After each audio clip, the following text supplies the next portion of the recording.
Welcome to episode 6 of the Value Exchange podcast. Today I'm joined by Dave Nuttall. Welcome to the podcast.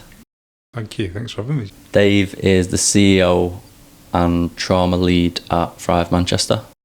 Yeah, that's right. Can you tell us a little bit about Thrive Manchester? Yeah, so we're a really small charity based in Wythenshawe. There's just 4 of us working on our staff there, and I guess we're a health charity really. So we look at the impact of trauma on people's lives. We want to understand how trauma affects people's lives, and then we try and offer services to support people experiencing trauma. So we have therapies that we offer for children and adults. We deliver training around trauma and adversity.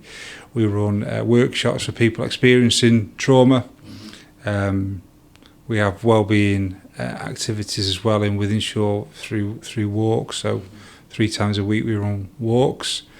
And we do other ad hoc things as they kind of come up really. So yeah. Quite a lot there that I want to jump into, because I didn't know you did walks, you offered therapy.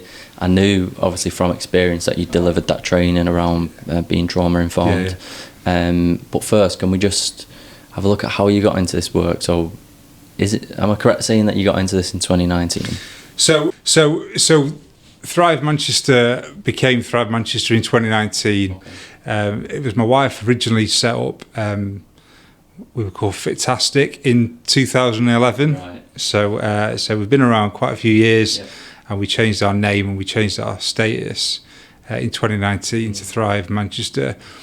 I think we probably started to think about the effect of trauma probably about 2017. Okay. My wife came across some stuff and she shared it with me, and I think it's one of those things that once you find out about it, you know it, you can't forget about it, right? And I remember watching a TED talk by Dr. Nadine Burke-Harris all about childhood adversity, and was like, wow, that's kind of blown my mind really.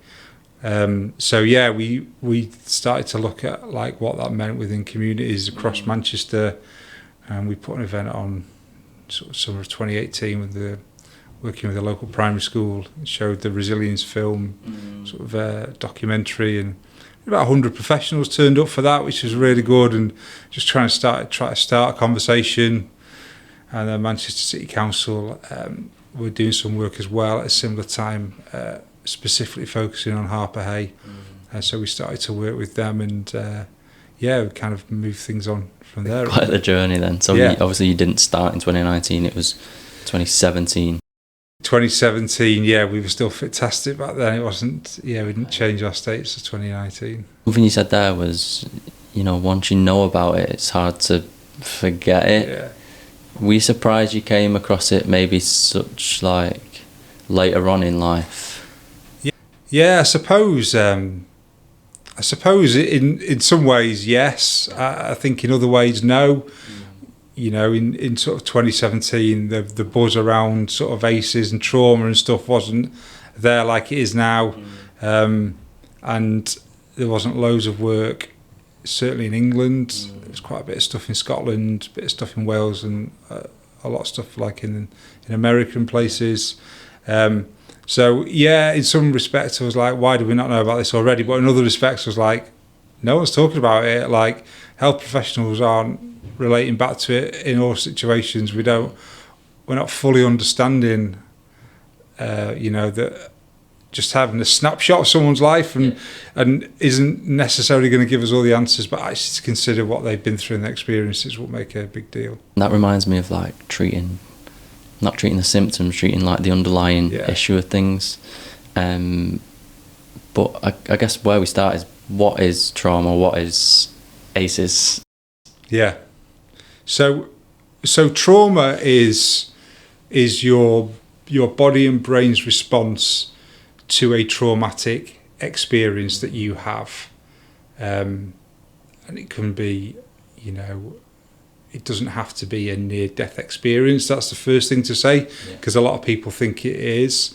But the traumatic experience doesn't mean that you're going to have trauma as a result of it, right? So it's the way that your brain responds to that, your body responds.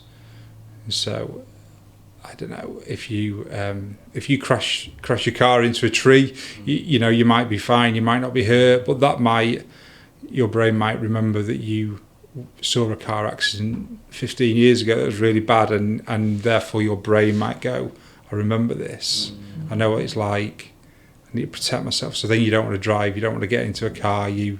When you walk down that street, that's the first thing you think about, and so that's the trauma that you're experiencing. And so that's what trauma is.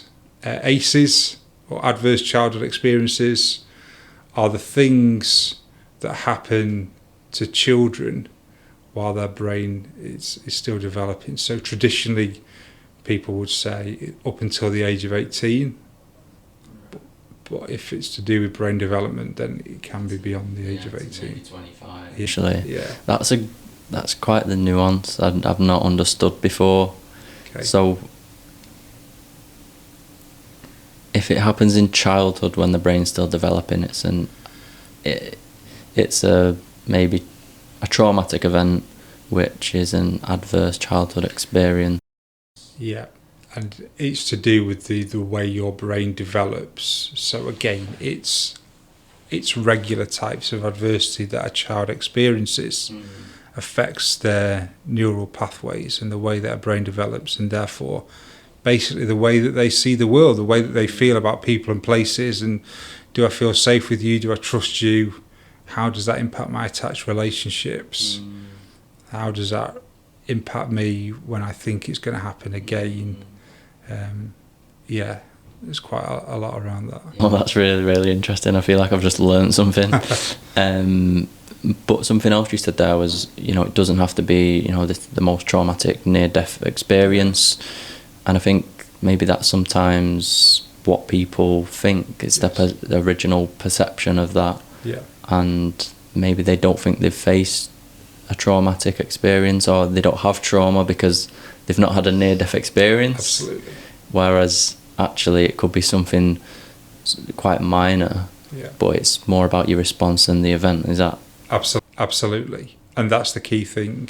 So I talk to a lot of people, maybe people who come on the trauma workshops that I run, for example, who are kind of like, I don't know why I'm here, I don't need this, I've never been experienced trauma. But actually, you kind of start to talk to them about their experiences as an adult, as a child, and you start to see that actually you have experienced trauma and your brain is trying to protect you, keep you safe, which is why you feel scared in that situation, or why you feel angry when these things happen.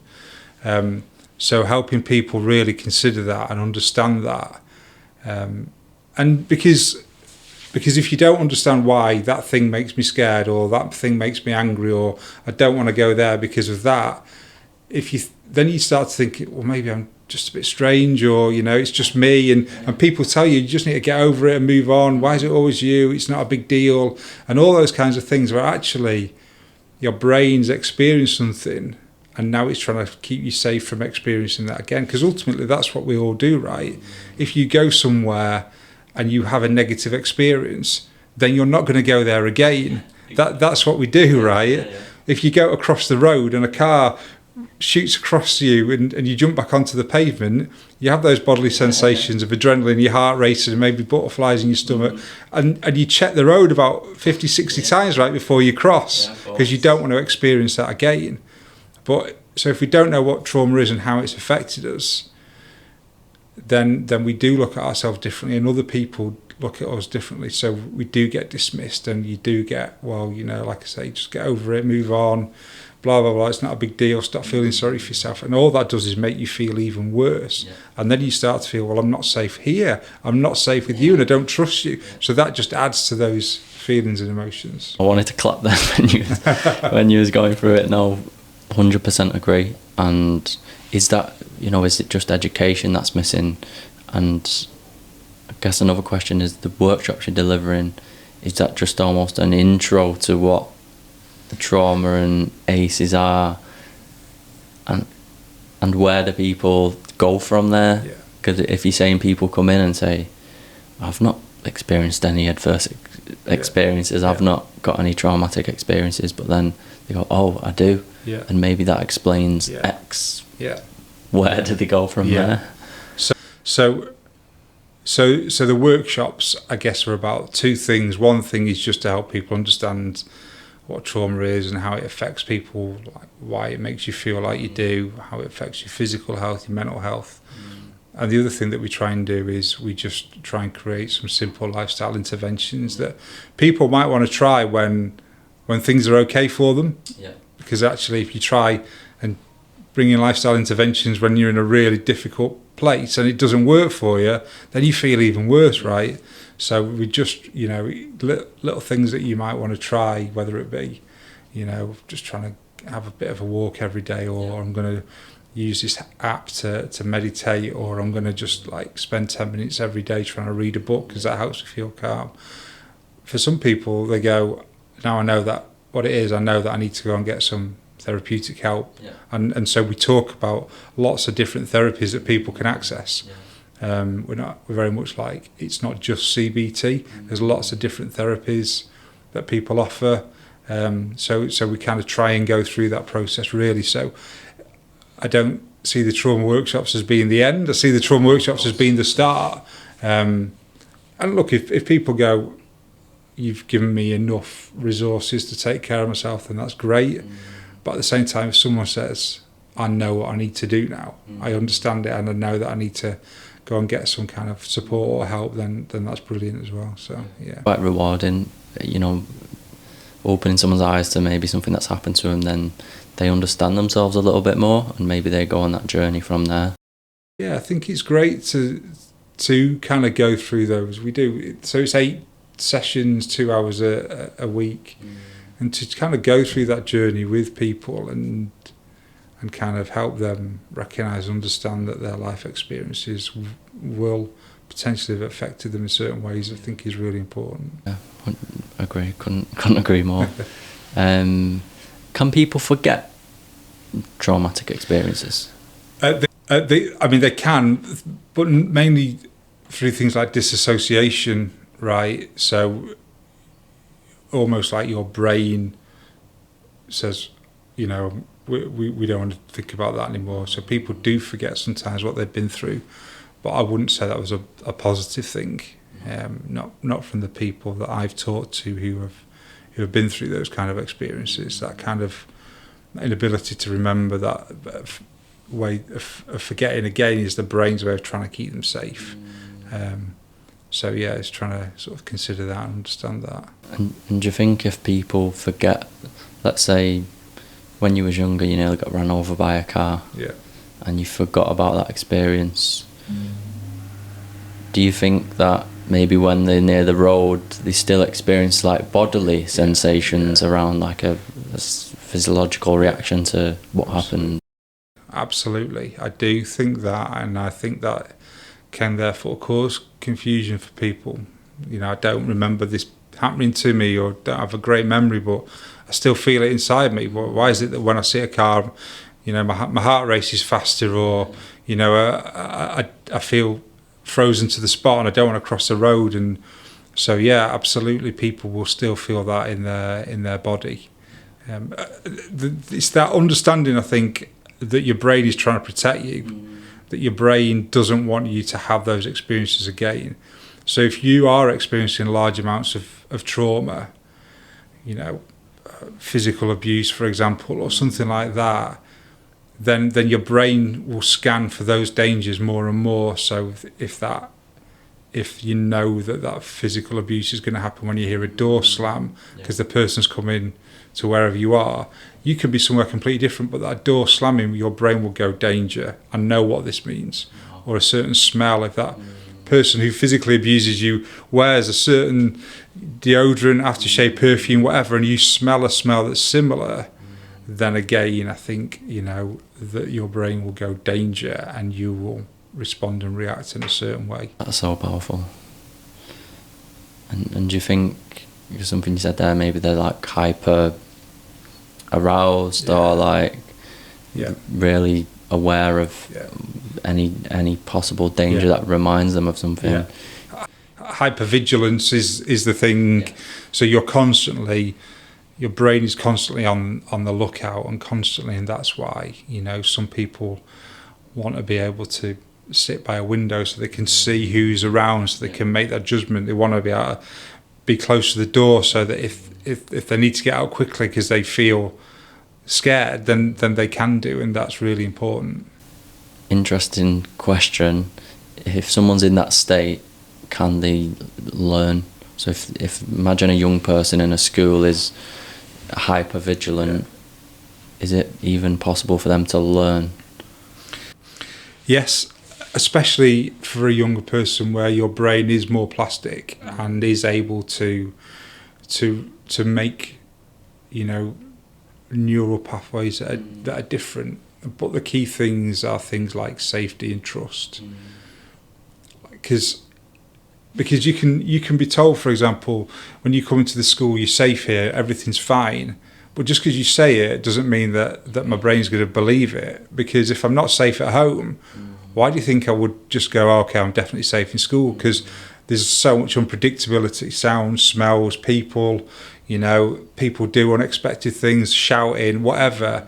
So it's about creating those safe and trusting relationships, first of all, that is so important. So actually I know that if I do feel scared, that you're not going to shout at me and tell me to stop being silly and sit down and stop trying to leave the classroom because we can't do this now because this is dead important and you just need, because that's not going to make me feel safe, and it doesn't make me feel like I can trust you because you're not validating me, and validation is massively important.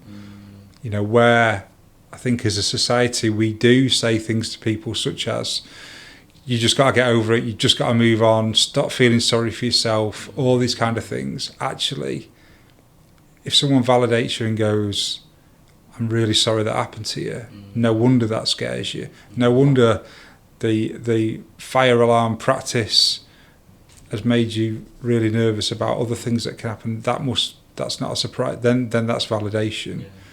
And you go, someone understands me, someone cares, no one's judging me, all these things. And I think that's so important. That lack of understanding or patience, or maybe a mix of both? Probably both. Like, I do think as a society we do just dismiss people. We dismiss people's feelings and emotions, and we have that, you know, kind of like, we don't have time to have you sharing what you feel. And I do think that we don't understand it. Like, we don't understand the impact of trauma and adversity on people's lives.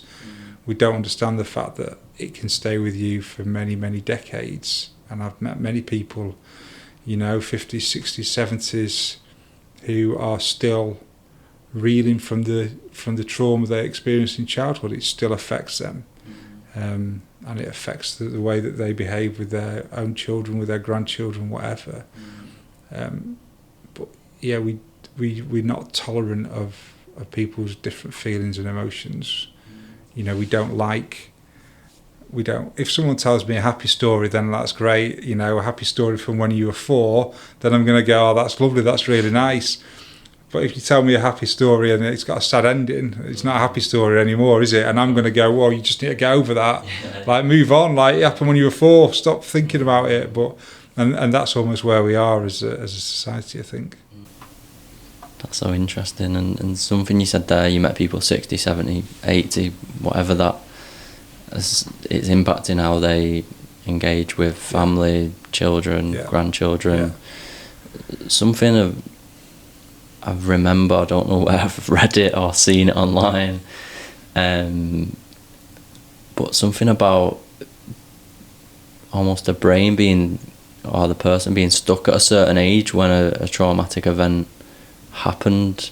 Like, does it stop developing when it, does any of that make sense? So your brain still develops, but those neural pathways develop differently. So they develop because they need to keep you safe. So and obviously it's to do with the amount of trauma, adversity you're experiencing, right? And the intensity of that. But it does, like it develops because your brain needs to keep you safe. And so, you know, so almost in really simple terms, something bad happens to you and your brain, you do something to keep you safe and your brain goes, right, that works, that kept me safe. So when your brain goes, oh, it's going to happen again, even if it's not, then your brain goes, I know what keeps me safe, so you do the same thing, right? So if, I don't know, if something bad happened and, like I said, I don't know, like someone shouted and that's what the problem was, then if someone unexpectedly shouts somewhere else, then your brain will go, oh, is this happening again? And it'll do the same thing. So if that original trauma was about someone shouted and you ran off, then if you're sitting in a classroom and someone's on a playground outside and they shout, then you might jump up and run out the classroom because your brain's gone. That's dangerous. Now, to everybody else, of course, that's like, what the heck's all that about? What are you doing? You can't do that. Sit down, you're going to get in detention, whatever, right? But to you, that makes perfect sense.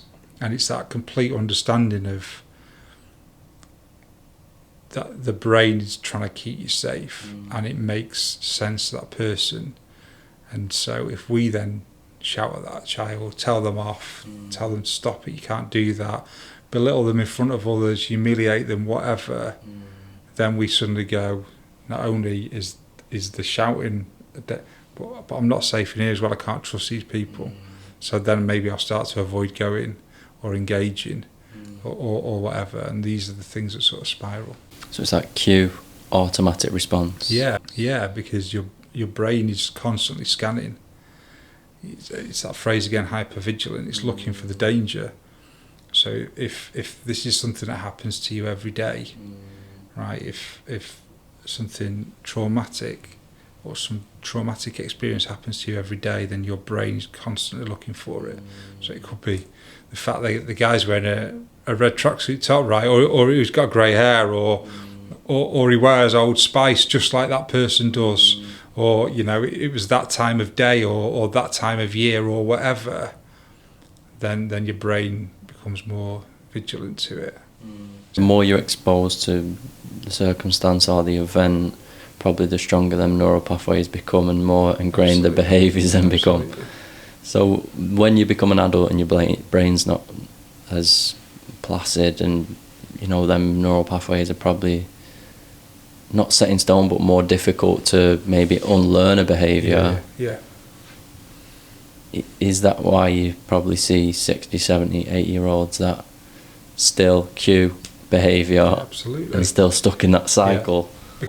Because if you don't understand why it's happening, then you can't change anything. But once you do start to understand, then we've still got to rely on society to give us what we need, right? So I still need to feel safe. I still need to know that I can trust you. I still need to feel like I'm validated. You know, I've still got elements of things like choice and collaboration and empowerment need to be a part of my life, and that's important to kind of recognise that. So yeah, absolutely. You know, it doesn't matter when it happens. Like, it's almost like your brain lives out of time. It doesn't happen. It doesn't matter that on a rational moment you might go, of course that's not going to happen again right now. But when you're on that hypervigilant alert, expecting, and something similar happens, and you go, danger. Wow. So what are some common adverse childhood experiences? I know you mentioned physical abuse, but yeah, I'm sure there's loads. So the original ACEs study from San Diego, California in 1997 focused on 10 particular areas around sort of like the experiences that a child might have. So it talks about things like physical and sexual abuse, emotional, physical neglect.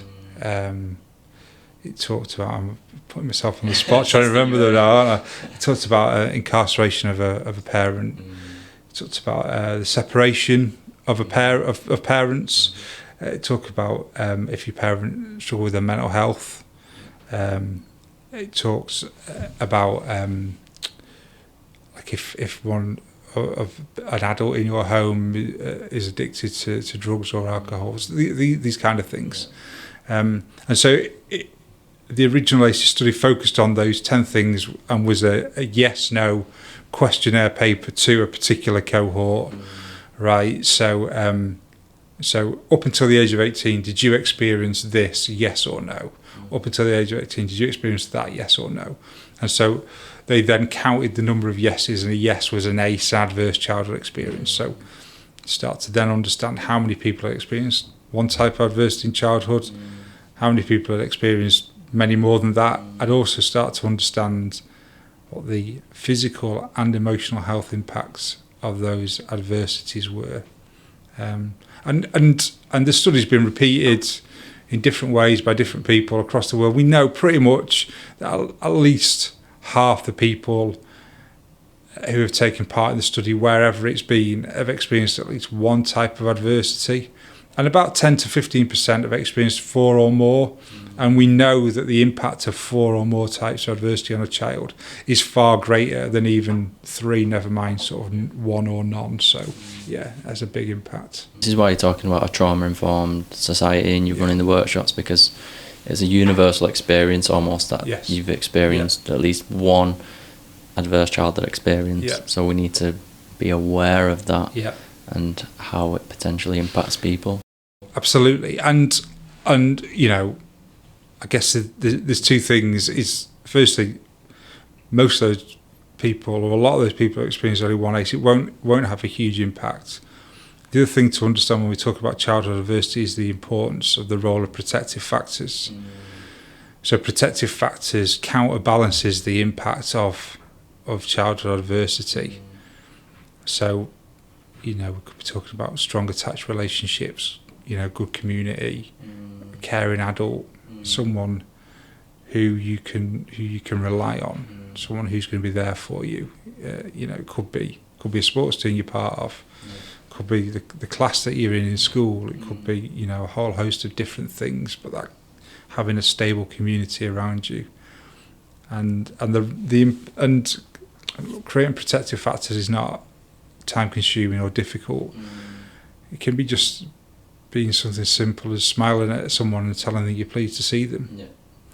Because like as an adult, like if your friend texts you, you've not heard from for 3 weeks, and I've just been thinking about you, thought I'd send you a message and see how you are, right? You're like, oh wow, that's really good. So imagine how, if someone remembers your name and asks you how you are when you think that nobody's interested in you, imagine what that does to you. And the role that has, kind of again, about your brain feeling safe and trusting, and actually this is an okay place to be. It might not happen again here. Maybe I don't need to be as hypervigilant when I'm here. Or when something does happen, then I know that I'm going to be validated. There's someone who's going to go, it's okay. How can I help you? What can we do to help you? That maybe that in my classroom, I'm going to be asked, do you want to sit by the door? Or do you want to sit so you can see the door? So choice is important. But maybe that's recognising that actually I need to be able to see the door because I'm worried that person's just going to come in, or I need to sit near the door so I can get out quickly if I need to. Just those little things make a big difference. And that's the importance of having, like you say, a trusted adult in the life of a young person, because if they don't have that at home, they have it at school, at a sports club, at church, whatever that looks like. Absolutely. That impact that they have is massive. So you can essentially get a score on ACEs, can't you? Because the amount of adverse childhood experiences you have is the score you have, essentially. Yes. Yeah. And we talked about maybe it's not about the event, but how you perceive the event and the reaction to the event. Yeah. Have you ever thought about maybe someone who has one ACE, but how they perceived it was huge versus maybe someone who has like 4 ACEs, but they have the protective factors, they didn't perceive it as, it wasn't as damaging, and they develop differently. Yeah. So what the original ACEs study didn't do, it didn't grade the 10 things. So it didn't say that this is is potentially worse than that. So, and look, I'm not going to say that one thing is worse or not as bad as something else. But again, like you say, there's protective factors, the impact that one thing could have on someone, and again, the frequency of it. You know, like abuse may happen again and again and again, day after day after day, and it may happen, you know, over several years, whereas a different one of those 10 things may happen once. So it's about understanding again the impact of that, but protective factors is massively important. And when we talk about childhood adversity, you know, so often I look around the room when delivering training, you can see people's faces like filled with panic and fear or drop, like, oh well, you know, I don't know, I've split up with my child's parent, you know, the parent, and what does that mean to them? So, but understanding the importance of protective factors is really, really important. You know, actually that does make a huge difference, and research around protective factors shows that. So we mustn't forget about protective factors. If we're going to talk about childhood adversity, we have to talk about protective factors because they're so important to each other. I think the other thing is that on the ACEs questionnaire, there's just 10 things, because that was the 10 things they wanted to focus on for their study in 1997, which is great. But there's lots of other types of adversity that people experience in childhood that weren't on there. So again, looking at a child going, well, the parents are still together, and you know they've never experienced any type of abuse that we're aware of, and you know no one's ever in their homes ever been. What's the problem? Actually, it could be something completely different. So again, we need to broaden our thinking beyond just those 10 things, and not almost become a slave to those 10 things. Yeah. The ACEs questionnaire, how is it used? Is it used in a therapeutic practice, or is it just for research? So obviously originally it was about research, and that's how it's been used by most people since. I think I mentioned Dr. Nadine Burke-Harris earlier, and in her TED Talk she talks about how she uses an ACEs questionnaire to try and understand how a child's experiences may have impacted their physical health, their emotional health, you know, the various reasons that she may be seeing them.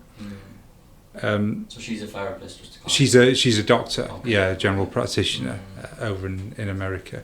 And I mean, I don't see medical staff here in this country using it in that way. I've not personally come across that. But what I do see is people wanting to hand out ACEs questionnaires to people they're working with to try and get a picture.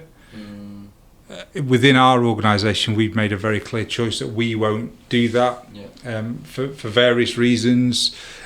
What one is really ethical. For me, it's ethical. Like if you spent 20, 30 years trying to forget about your childhood experiences, and I give you a questionnaire and say, think about your experiences and fill this in, we're just opening like a massive emotional can of worms, and therefore I've got a responsibility to you to help you and support you. So to kind of go join that waiting list for some therapy, that's not good enough, because that might be 18 months, and to go, oh, there's a therapist down the road who'll help you if you've got a spare 75 quid. Yeah. So I can't offer that instant support within our organisation. So that's definitely a reason why I wouldn't. I also kind of wonder what would be the point. Like I can use information to try and draw my own conclusions and second guess why you may respond and react in a certain way, but that's not always going to be effective. So what am I going to do with it? You know, if I hand out 250 questionnaires and they come back into me, I might be able to make a nice colourful spreadsheet or something like that, right? But genuinely, like, where's the benefit? There's no money from the government, £50 a week if you've experienced 4 or more types of adversity in childhood. We don't get any money within the VCSE sector if you work with people who have got adversity in childhood or experience adversity in childhood. So I don't know where the benefit is anyway. And again, like I said, there's still only 10 things on that. So you could tick no to all of those things, but we could easily find another 10 types of adversity that someone's experienced. You know, and that might inform a lot of what's going on. So, yeah. There's not really much value in it for one, and then ethically, if you think about what you just said. And at the end of the day, it was created as a tool for research. Yeah. I'm not doing research on that, right? So I don't need to. There's more than enough research out there on the impact of childhood adversity, so I don't need to go and do extra on my own. That's good to know. But something you mentioned, impact of ACEs. If we start to think about maybe how it impacts people in adulthood and later life, and do people with more ACEs typically experience like poorer outcomes later in life? Yeah. So again, we know from research that adversity in childhood has an impact on your development of your immune system, of your hormones, of what you're experiencing. So there's research, for example, that shows that people who have experienced ACEs may have early or late onset of puberty, or they may have issues around being underweight or overweight. We know a lot about the effects on the immune system, and the fact that if the immune system is chronically stressed, then it doesn't work as effectively. So if you think like you have a bad day at work, right, and you go home and you say, I've got a banging headache, I've had a really bad day, right, then that's that physical impact of the stress. Which incidentally, if someone goes to you, I'm not really bothered, to be honest, go and get another job, I'm sick about you moaning about you, then that doesn't make you feel any better either. You go, I'm not telling you again. So there's that validation point. But we know the effects of the stress on your immune system of adversity, of trauma. So, you know, there may be kids in a school or a child in a school who's constantly unwell with the same kind of illness, and you're like, they can't be ill again, it can't be true, but it's their body just unable to fight. And even in later life, there's so much research around the effect of trauma and adversity on people, and the increased likelihood of things like cancer, of things like heart disease, of things like strokes, all these different things. And again, because their body isn't working, their immune system is chronically stressed. You know, it's not working as it should, and these things are all linked together. And you kind of go, childhood adversity, right? If something happened to you when you were 7, and you're trying to tell me that that's affected the fact I've got cancer at 62. Look, this isn't me, my sort of wacky idea. The research shows that. The research clearly shows that that's more likely to happen. You know, and that's the reality of it. I guess it's difficult with stuff like chronic illnesses and stuff to make a consensus because there's so many variables. So to make like a direct correlation between, as you said, this happened at 7, now you've got autoimmune disease, it's like, it's not a wacky idea, but it's hard to pinpoint and say this is the consensus, this is caused it. So when we talk about the attributable cost of ACEs, so there was a brilliant report from Bangor University in June 2020 about the cost of ACEs, and it said that the attributable cost was £42.8 billion a year, and if you read that report, and you can find that report, people can see it. It does talk about things like, yes, homelessness, yes, mental health, yes, cancer, heart disease, alcohol and drug rehab. It's all those different costs. So if we start to understand the impact of childhood adversity, trauma on people's lives, and rather than trying to spend £42.8 billion, or who knows what it is now. I mean, we've had a pandemic since then, right? So who knows what it is? But rather than trying to spend all that money trying to cure people, what if we took just a small portion of that and tried to invest it in prevention, so that we were understanding of the effect of ACEs, that we work with the family as soon as the doctor told the mum, you're pregnant, we're going, right, we're going to intervene and work with you now, and we're going to we're going to consider your experiences in childhood, the things that have happened before, and we're going to help you be prepared to support your child in a way that reduces the likelihood of them experiencing adversity, and therefore the benefits that we'll see in 20, 30 years' time. I mean, talking so much sense, and it's like, how do you get whoever the government, the NHS, to invest into this and say, you know what, you're right, we need to start thinking about prevention instead of cure. And often with the cure, as we said before, you're looking at symptoms and not underlying cause, so it's probably an ongoing cost of dampening symptoms because you can't get rid of them. But when we look at the underlying cause, if you support mum and dad from the minute they're pregnant all the way through, as you said, you could probably reduce not just any ACEs, but I mean, some things you can't avoid, but you can make them well equipped to deal with it, and the protective factors. That's the thing, even if we just give people more of an understanding of the importance of protective factors and the things that you can do, attached relationships, you know, that social interaction, playing with your child, you know, picking them up when they cry rather than dismissing them because they're a boy, and boys don't cry, so pull yourself together. Think about the language that we use with children, all these different things. So creating those protective factors will make a difference for people's lives going forward. And something, relationships. Yeah. How, obviously we know they're important as a protective factor, but what's the impact of maybe multiple ACEs, one ACE, whatever it is, for people then building or trying to establish relationships in adulthood? Is there any research on that? Again, it comes back to how we feel about other people, right? How do I feel? How do you feel? How does anyone feel? Like, do I trust you?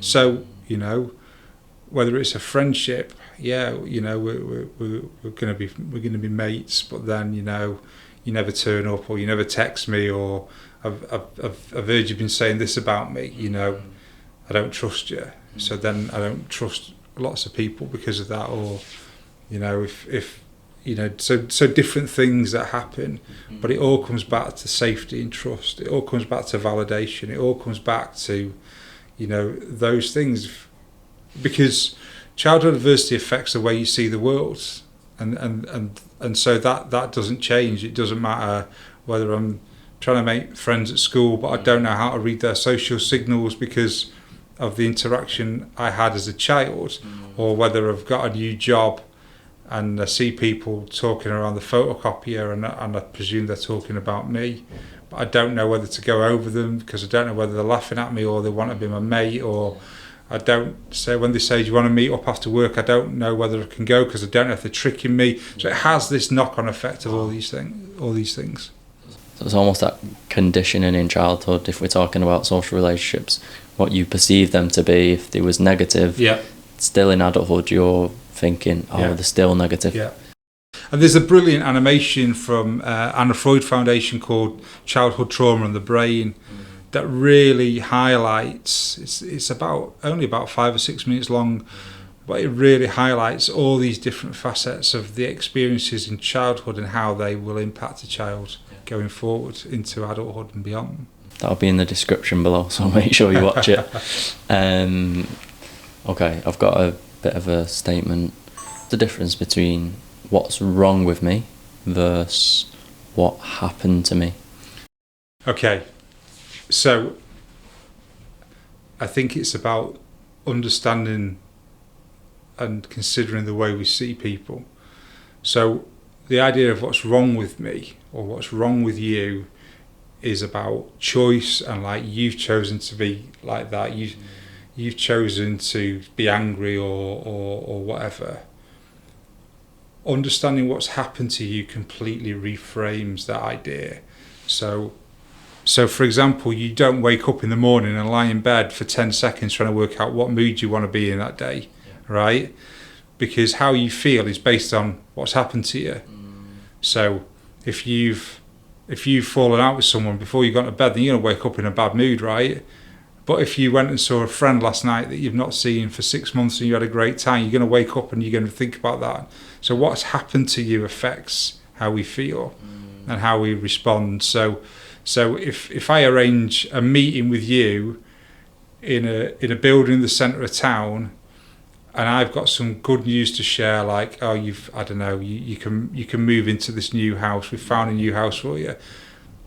But you come in and you're like, this better not take long because I'm sick of meeting people like you. I've got 5 minutes and then I'm out of here.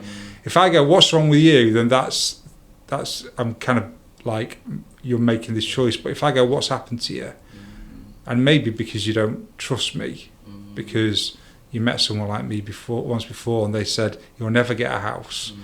Or maybe it's because on the street where we're meeting, or maybe it's the time of year or the anniversary of the death of, I don't know, right? Yeah. But what happened to you affects that. And so that's really important. Now it's dead easy to sit here now and go, don't think about what's wrong with them, think about what's happened to them, right? Yeah. Sit here and go, yeah, it's the utopia, there you go. Yeah. But actually it's really hard to do that. 100%. It's really hard to kind of change the way of thinking. But to try and bring that in, what's happened to them? Why did they not turn up on time? What's happened to them? Why did they seem so angry? What's happened to them?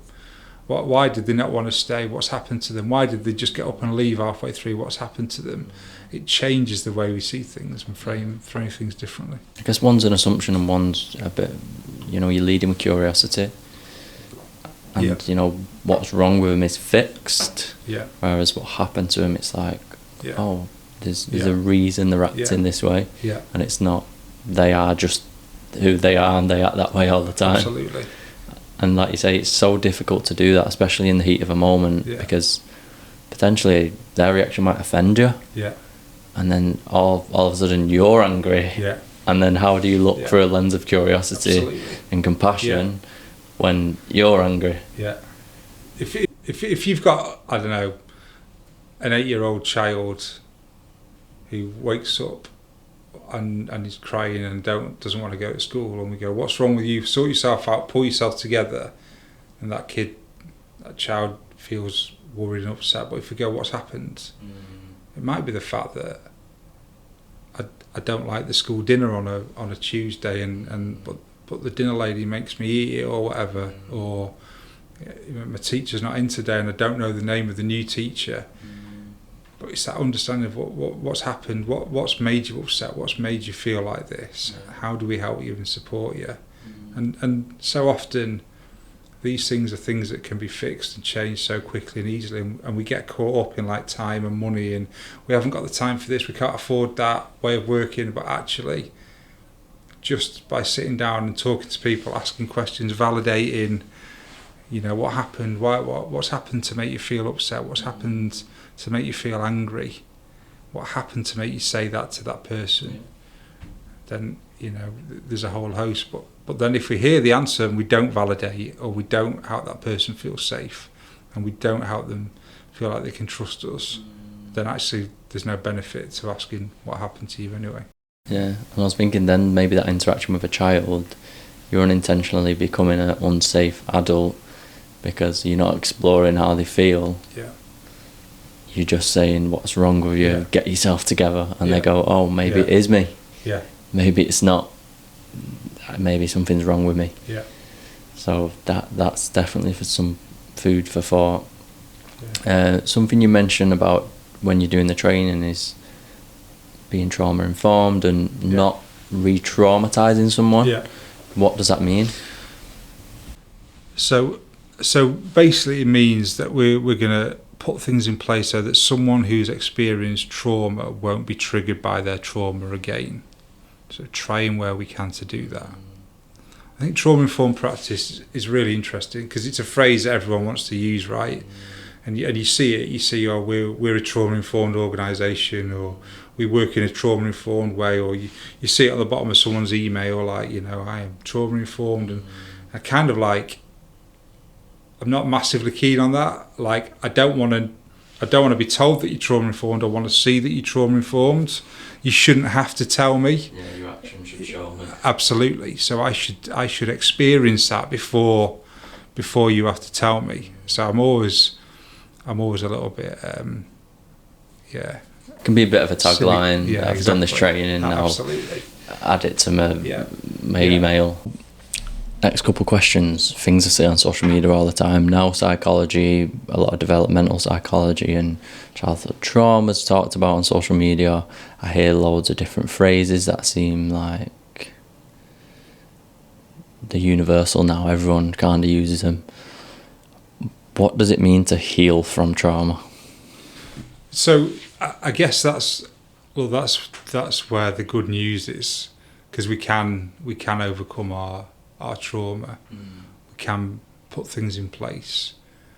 So you can heal from the effects of trauma. I know we talked at the start about, whether you can forget it or not, but actually, yeah, your brain's it's plastic, it's developing, so it can create new neural pathways. It's harder when you're older than when you're a child, but you can heal from the effects of trauma. You have those safe and trusting relationships, if you have those protective factors, if you're in environments where people validate you and care for you, then you do start to see the world like other people do. It doesn't happen for everybody, unfortunately, because, and I think society plays a big part in that, because we don't get it, we don't validate people and stuff. But I suppose if those people who are closest to you understand, validate and care and get it, then you are going to start to see the world differently again. So there is hope in this. And when I deliver training, that's actually what I say. I make it clear, actually, this isn't about the doom and gloom of no protective factors and these terrible things are going to happen to you. It's actually, how do we get involved in someone's life, whether it be a 15-second smile, it's nice to see you, welcome, to whether it's that ongoing relationship. But how do we, whether it's personally or professionally, get involved in someone's life that enables someone to go through that journey of healing? And I guess it's like a lot of healing, like, it's not straightforward. It doesn't kind of like, you'll be healed in 6 months or a year, because things happen to knock you back. It's like when you're a little kid. If you fall over as a little kid, right, what do? Well, it bleeds. You cut yourself, it bleeds, and then you stick your finger in it because you're curious, and so it starts to bleed again, and then maybe you pull the plaster off and touch it so it bleeds again, and then when it scabs over you pick that, and so it's kind of like that, and that's how it is for people, I think, who are trying to move forward from the trauma they've experienced, because things will knock you back and things will happen to trigger you and re-traumatise you, but it's going on that journey and having people to go on that journey with you. I'm really glad you said that about it not being linear and not being like, you in 3 months, yep, you're healed, you're done. Yeah. Like, it is very much an ongoing journey and a practice that you have to keep working on and integrate into your daily life. For those who are maybe aware of the trauma and want to start healing, where do they start? Is there a starting point? I guess the starting point is different for everyone. It could be that you go and access some therapy. It could be that you go and do your own research and find different things that you might do to put a lifestyle intervention in place. It might be that you start to recognise when you are being triggered and re-traumatised, and you know what you need to do to go and create some calm for yourself. What does that look like? Actually, I know that I just need to spend 10 minutes on my own. I need a bit of fresh air. I need to listen to some music. When I put my headphones on, it makes me feel calm. When I drink a hot drink, it makes me feel calm. When I drink a cold drink, whatever it is, it's kind of recognising. And that, for some people, may be stuff that they know on their own. For others, they may need people to help them discover that. But again, it comes back to other people being able to resonate with you, being able to go, I can see that you're getting angry, and why don't you go and do this, because I know it helps you. Why don't we talk about this later? Why don't we deal with this later? And what are some of the challenges people might face when they start that journey? I guess a lack of hope that things will ever change. I think that's a big thing. yeah, just like, I'm never going to get over this. I'm never going to move on from this. It's been a part of my life for too long, and so a lack of hope. People who, different people, individuals, services, whatever, who don't validate you, who don't take into consideration what you've been through, who do just dismiss you, that can put people off. I guess a sense of like, I've been trying for so long to get, and things don't feel any different. And I guess it's like any healing journey, that those unexpected things that do knock you back. You think you're getting somewhere, and then something happens. And I think there's just a need to be kind to yourself as well. I think that's really important. Actually, just be kind to yourself. Remember that, you know, this is not going to be easy. But don't give up. You know, surround yourself with the right people who care for you and want to help you and protect you and look after you. Yeah. I like that. And I guess it's on an individual basis. Depends what happens to you and what you need to do to go on that process. No. No hard or fast rule. And yeah, what you've experienced, how that's affected your life, you know, because I guess the longer you've lived with this for, the harder it is to move on from it. Definitely. Cool. Well, I want to respect your time, because I really appreciate you coming down today and having a chat with me. For anyone, maybe any organisations that want to learn a little bit more about what you do at Thrive Manchester, whether that's they want to get some training, some workshops, learn about the wellbeing walks that you do, where do they go to find that information? Do you want to talk to the camera? Yeah, so you're probably best send us an email, actually, because our website's not live right now. So yeah, you can just email me, Dave at Thrive Manchester, THRIVE, and then Manchester, all one word, .org.uk. Yeah, and you know, I'll point you in the right direction if you get in touch. So yeah, feel free to get in touch, definitely. Yeah, so I'll make sure I put any social links, any emails for yourself in the description below. So if you do want to learn anything more, feel free to go and have a look at that stuff.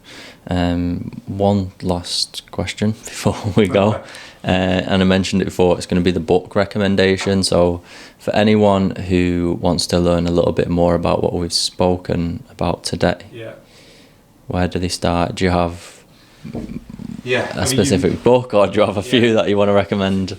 You know, there's the book, I think you might mention, The Body Keeps the Score by Bessel van der Kolk. It is an excellent book, and I definitely recommend that one without a shadow of a doubt. Dr. Gabor Mate's book, The Myth of Normal, which is, I mean, I love the title. The Myth of Normal is great. It's an outstanding read. I've really enjoyed reading that. It's a big book, but it's worth getting into. And then my other favourite book at the moment is What Happened to You by Dr. Bruce Perry and Oprah Winfrey, which again is, it had a profound effect on me reading that. They're all available in audio books as well, and you know, they're three real sort of standout, pieces of literature, definitely. Well, I've read the first one. I've read a bit of the second one. It's a big book. It is. But if you are interested in any of these topics, I 100% recommend. The third one I've heard of. Yeah. That was one of the questions I asked. Yeah. So I'm probably going to have a look at that myself. Yeah, I'd recommend it. I'd definitely recommend. And that one, actually, because it's with Bruce Perry and Oprah, it's quite an interesting, like a conversation. So it's quite an interesting sort of like listen as well as an audio book. So yeah. Yeah. And are they both the speakers on the audio, or someone doing it for them? No, it's Bruce Perry and Oprah on there. The Myth of Normal is Gabor Mate's son reading that rather than himself. But yeah. Well, I'm feeling a bit generous, so I think when this episode comes out, I will do a giveaway for all three of those books. So look out for the episode, look out for how to enter, and obviously nearer the time, I'll make sure you have all the information on both of them things. But I just want to thank you for coming on today. Probably been, I mean, I'm going to say this on camera, probably been my favourite episode. You know, something I'm really interested in, so to get your kind of expertise and your understanding of it has helped me understand it more, but also help other people understand it more, because as I said before, people might not have come across it before, might be like yourself in 2017 where, oh, this is a topic I've just come across and now like I want to get into, I want to read more and understand myself. So thank you very much, I appreciate your time. Thanks for having me on. Thanks, Dave. All right, no worries. Perfect.